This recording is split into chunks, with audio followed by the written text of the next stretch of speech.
Le comité de coordination nationale des projets financés par le Fonds mondial de lutte contre le sida, la tuberculose et le paludisme a tenu ce 4 avril 2025 à Brazzaville un atelier de restitution de la mission de l'équipe pays du dit fonds mené ici en République du Congo.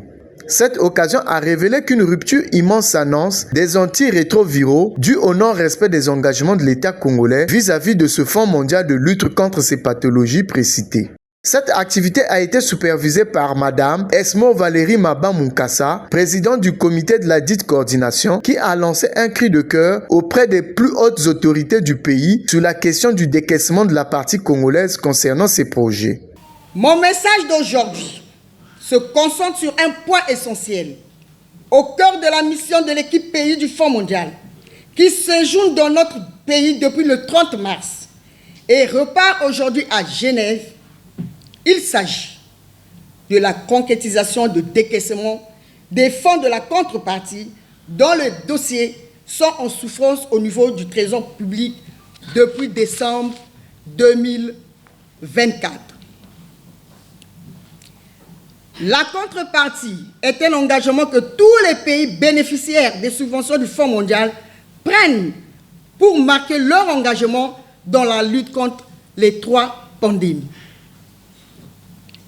Permettez-moi de vous rappeler que le paiement de la contrepartie a été ordonné sous la haute instruction de son Excellence, Monsieur le Président de la République, chef de l'État, qui a à cœur les problèmes de santé des Congolais.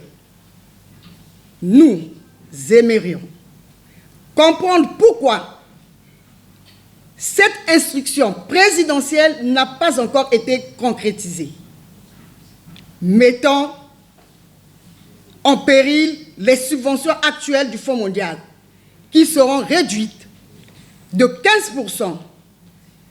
Cela signifie que plus de 20 000 personnes ne recevront pas leur traitement ARV dans les jours à venir.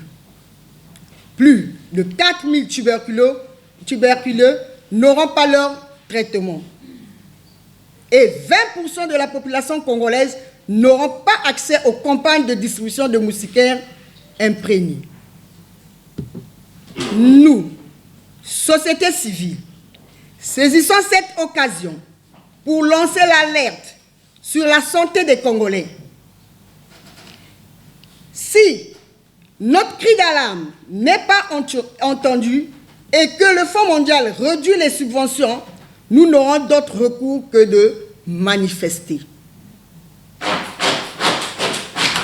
En effet, la vie de plusieurs personnes vivant avec le VIH, des milliers de patients sous traitement antituberculeux et de centaines de citoyens menacés par le paludisme seront en danger. Alors, si le Congo ne réagit pas dans des délais raisonnables, les conséquences pourraient être alarmantes, comme le souligne ici ce gestionnaire pays du dit Fonds mondial. Je pense que le message principal qu'on est venu convoyer jusqu'ici, c'est qu'il y a encore quelques mois, et c'est toujours le cas, la situation épidémiologique du Congo en matière de VIH, tuberculose et malaria est préoccupante.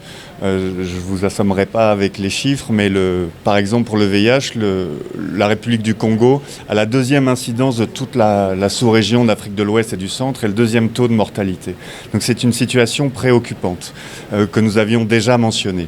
Pour l'année 2024, le gouvernement n'a pas pu remplir ses engagements, ce qui a plusieurs conséquences. La première, c'est un risque de rupture imminent de stock pour ces médicaments, mettant à risque 20 000 patients avec le VIH, mettant à risque 4 000 patients de tuberculose.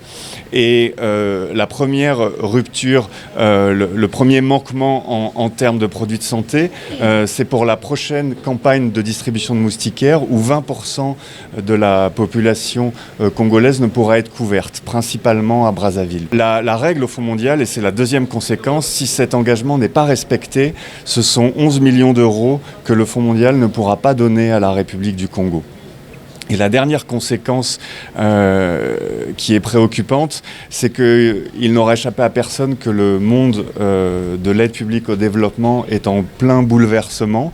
L'aide publique au développement est en diminution. C'est de souligner que le Fonds mondial de lutte contre le sida, la tuberculose et le paludisme avait fait un don de 90 millions d'euros pour la période 2024-2026. Ces subventions permettent d'atteindre des niveaux satisfaisants pour les indicateurs de santé relatifs à ces trois pandémies. Cependant, si la partie congolaise